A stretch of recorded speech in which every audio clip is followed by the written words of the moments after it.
सभी को नमस्कार। मैं रमन शर्मा आप सभी का अपने YouTube चैनल पर स्वागत करता हूं। अगर आप इस चैनल पर नए हैं तो इस चैनल को सब्सक्राइब करें और वीडियोस को लाइक, शेयर, कमेंट करें।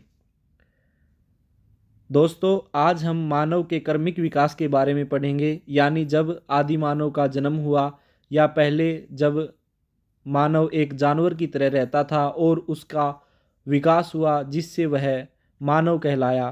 तो इस टॉपिक से भी एग्ज़ाम्स के अंदर काफ़ी बार क्वेश्चंस पूछे गए हैं जो कि मोस्ट इम्पोर्टेंट है और हर लेवल के एग्ज़ाम के अंदर इस टॉपिक से क्वेश्चंस आते हैं। उसके बारे में आज हम चर्चा करेंगे। तो समय को ज़्यादा ख़राब न करते हुए आगे बढ़ते हैं। तो सबसे पहले क्वेश्चन आता है कि इतिहास को कितने भागों में बांटा गया है। तो इतिहास को 3 भागों में बांटा गया है। पहला है प्राक इतिहास, आद्य इतिहास और इतिहास, यानी प्री हिस्ट्री, प्रोटो हिस्ट्री और हिस्ट्री। अब प्राक इतिहास या प्री हिस्ट्री क्या है? तो प्राक इतिहास या प्री हिस्ट्री वह काल है जिसमें मनुष्य ने अपनी घटनाओं का कोई लिखित विवरण नहीं लिया या नहीं किया है, यानी उस समय के कोई भी लिखित साक्ष्य मानव को अभी तक नहीं मिले हैं। नेक्स्ट है आद्य इतिहास या प्रोटो हिस्ट्री। तो प्रोटो हिस्ट्री या आद्य इतिहास वह काल है जिसमें मानव ने लेखन की कला तो सीख ली थी लेकिन उसको अभी तक पढ़ा नहीं जा सका है। फिर आता है इतिहास या हिस्ट्री। यह मानव विकास का वह काल था जिसके अंदर मानव ने लिखना सीख लिया था और वर्तमान मानव ने उस लिखे हुए साक्ष्यों को पढ़ने में सफलता प्राप्त कर ली है। तो इतिहास को इन 3 भागों में बांटा गया है: प्राक इतिहास, आद्य इतिहास और इतिहास। आज हम मानव के विकास के बारे में पढ़ेंगे, यानी जब मानव जानवर था उससे मानव बना तो उस विकास के बारे में। तो ये मानव का विकास जो हुआ था वो प्राक इतिहास या प्री हिस्ट्री में हुआ था। और जो प्राक इतिहास या प्री हिस्ट्री है वो 3 भागों में बांटी गई है। पहली है पुरापाषाण काल, दूसरी मध्यपाषाण काल और तीसरी नवपाषाण काल। अब आगे बढ़ते हैं नेक्स्ट क्वेश्चन की तरफ।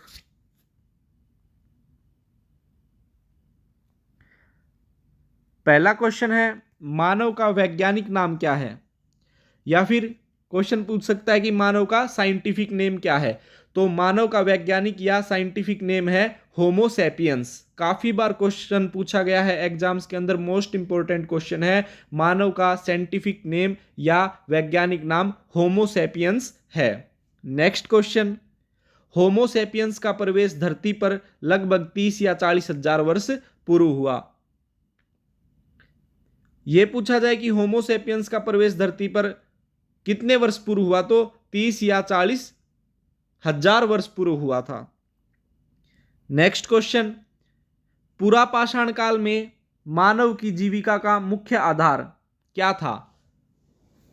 तो जो पुरापाषाण काल था उसके अंदर मानव अपने खाने के लिए शिकार पर निर्भर करता था। वो किसी ना किसी जानवर को पकड़ के उसको मारता था फिर उसको खाता था। नेक्स्ट क्वेश्चन, मध्य पाषाण काल के औजारों को माइक्रोलिथ कहा जाता था।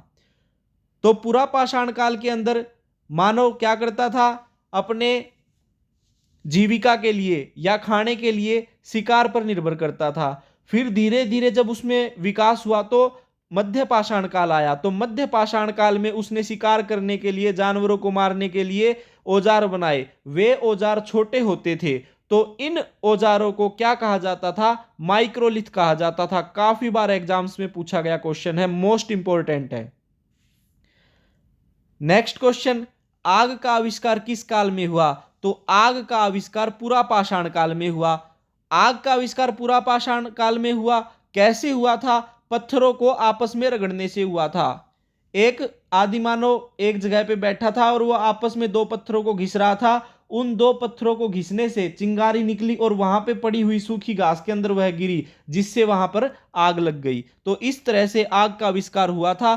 मोस्ट इंपोर्टेंट क्वेश्चन है, आग का आविष्कार किस काल में हुआ। तो आग का आविष्कार पूरा पाषाण काल में हुआ। नेक्स्ट, पहिए का आविष्कार किस काल में हुआ? पहिए का आविष्कार नवपाषाण काल में हुआ। फिर क्वेश्चन आता है, मनुष्य ने स्थायी निवास की प्रवृत्ति किस काल में अपनाई? तो मनुष्य ने स्थायी निवास की प्रवृत्ति नवपाषाण काल में अपनाई। तो नवपाषाण काल से पहले पुरा पाषाण काल में और मध्य पाषाण काल में मानव किसी एक जगह पर नहीं रहता था, वह इधर उधर घूमता रहता था। आज एक जगह पे रहा, दूसरे दिन कहीं और रहा, तीसरे दिन कहीं और रहा, यानी वह एक जगह से दूसरी जगह घूमता रहता था। लेकिन जब नवपाषाण काल आया तो उसने अपने रहने के लिए एक स्थायी ठिकाना बना लिया। वह सुबह जाता, अपने खाने पीने का इंतजाम करता, घूमता फिरता और शाम को वापस अपने उसी ठिकाने पर पहुंच जाता। तो मानव ने अपने स्थायी निवास का या रहने की प्रवृत्ति किस काल में अपनाई? तो नवपाषाण काल में अपनाई। नेक्स्ट क्वेश्चन है, कृषि का आविष्कार किस काल में हुआ? तो कृषि का आविष्कार नवपाषाण काल में हुआ। खेती कब की गई? नवपाषाण काल में पहली बार खेती की गई थी। नेक्स्ट क्वेश्चन की तरफ बढ़ते हैं, कृषि का प्रथम साक्ष्य कहां से प्राप्त हुआ? यह क्वेश्चन पूछ सकता है कि खेती का पहला साक्ष्य कहां से प्राप्त हुआ? तो मेहरगढ़ से प्राप्त हुआ था। और मेहरगढ़ कहां पे है? पश्चिमी बलूचिस्तान में है। नेक्स्ट क्वेश्चन, मानव के द्वारा कृषि के लिए अपनाई गई सबसे प्राचीन फसल? तो मानव ने जो सबसे पहली बार खेती करने के लिए फसल अपनाई थी वो थी गेहूं और जौ। नेक्स्ट क्वेश्चन है, मानव द्वारा सर्वप्रथम प्रयुक्त अनाज? वो था चावल। यानी अगर क्वेश्चन ये पूछा जाए कि कृषि के लिए मानव ने कौन सी फसल अपनाई, तो गेहूं और जौ। और अनाज पूछा जाए तो चावल। नेक्स्ट क्वेश्चन है, चावल के प्राचीनतम साक्ष्य कहां से प्राप्त हुए? तो चावल के प्राचीनतम साक्ष्य कोल्डी हवा नामक स्थान से प्राप्त हुए। और यह पूछा जाए कि कोल्डी हवा कहां है, तो कोल्डी हवा उत्तर प्रदेश की बेलन घाटी में स्थित है। नेक्स्ट क्वेश्चन की तरफ बढ़ते हैं, मनुष्य ने सबसे पहले किस जानवर को पालतू बनाया? तो मनुष्य ने सबसे पहले कुत्ते को पालतू बनाया। और कुत्ता सबसे पालतू और वफादार जानवर होता है। इसी कारण होता है क्योंकि सबसे पहले पालतू बनने वाला जानवर था कुत्ता। नेक्स्ट क्वेश्चन, मानव ने सर्वप्रथम किस धातु का प्रयोग किया?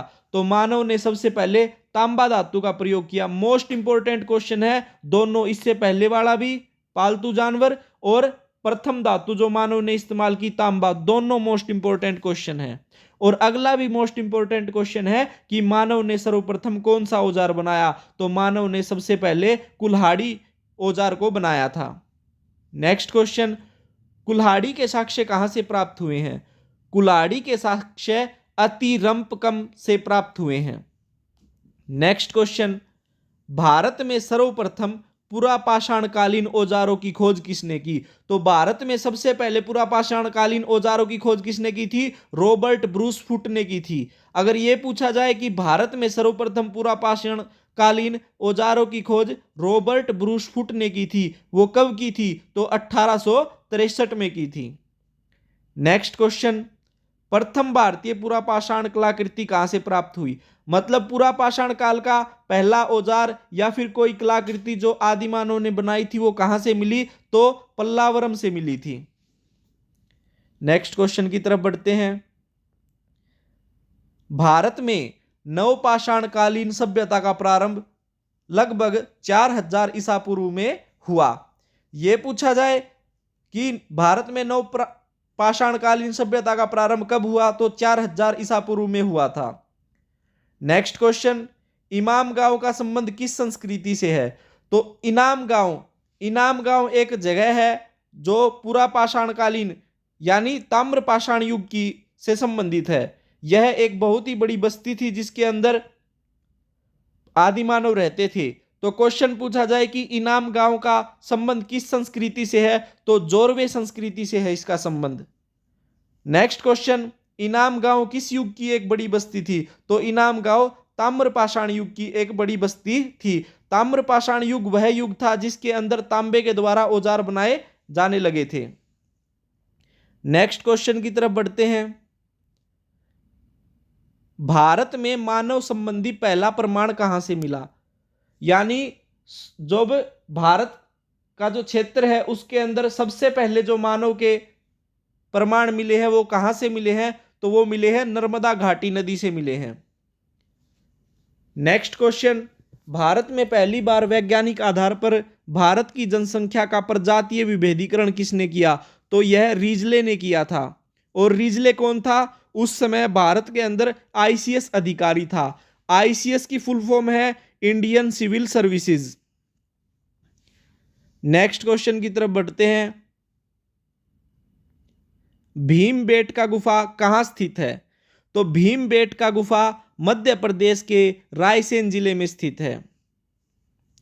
अगर पूछा जाए कि भीमबेटका गुफा किस राज्य में है, तो मध्य प्रदेश में। और मध्य प्रदेश के अंदर जिला पूछ लिया जाए तो रायसेन जिले में भीमबेटका गुफा स्थित है। अब यह पूछ सकता है कि भीमबेटका गुफा किस काल का पुरास्थल है या भीमबेटका गुफा किस काल से संबंधित है, तो पुरा पाषाण काल से संबंधित है। नेक्स्ट क्वेश्चन, भीमबेटका की गुफा की खोज 1957-58 में डॉक्टर विष्णु श्रीधर वाकणकर ने की। तो इसके अंदर दो क्वेश्चन बनते हैं कि पहला ये कि भीमबेटका की खोज कब हुई, 1957-58 में हुई थी। किसने की थी, डॉक्टर विष्णु श्रीधर वाकणकर ने की थी।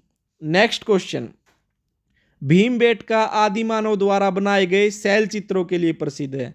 यह पूछा जाए कि भीमबेटका गुफा क्यों प्रसिद्ध है, क्योंकि आदिमानव ने भीमबेटका की गुफाओं के अंदर चित्रों का निर्माण किया है, तो इसलिए भीमबेटका गुफा प्रसिद्ध है। नेक्स्ट क्वेश्चन, भीमबेटका क्षेत्र को भारतीय पुरातत्व सर्वेक्षण भोपाल मंडल ने अगस्त 1990 में राष्ट्रीय महत्व का स्थल घोषित किया। अब इसके अंदर दो क्वेश्चन बनते हैं। पहला क्वेश्चन बनता है कि भीमबेटका क्षेत्र को भारतीय पुरातत्व सर्वेक्षण भोपाल मंडल ने कब राष्ट्रीय महत्व का स्थल घोषित किया, तो अगस्त 1990 में किया था। या यह पूछा जाए कि भीमबेटका क्षेत्र को किस भारतीय पुरातत्व सर्वेक्षण के मंडल ने अगस्त 1990 में राष्ट्रीय महत्व का स्थल घोषित किया, तो भोपाल मंडल ने किया था। सिंपल सी याद करने की ट्रिक है, भीमबेटका कहाँ है, मध्य प्रदेश में है, और भोपाल भी मध्य प्रदेश में है। मध्य प्रदेश की राजधानी भोपाल है, इसलिए भोपाल मंडल ने भीमबेटका क्षेत्र को राष्ट्रीय महत्व का स्थल घोषित किया था अगस्त 1990 में। नेक्स्ट क्वेश्चन है, भीमबेटका क्षेत्र को यूनेस्को द्वारा जुलाई 2003 में विश्व धरोहर स्थल घोषित किया। तो ये क्वेश्चन भी मोस्ट इंपॉर्टेंट है, पूछा जा सकता है एग्जाम्स में, और पहले भी पूछा गया है कि भीमबेटका क्षेत्र को यूनेस्को द्वारा कब विश्व धरोहर स्थल घोषित किया गया, तो जुलाई 2003 में विश्व धरोहर स्थल यूनेस्को ने भीमबेटका क्षेत्र को किया था।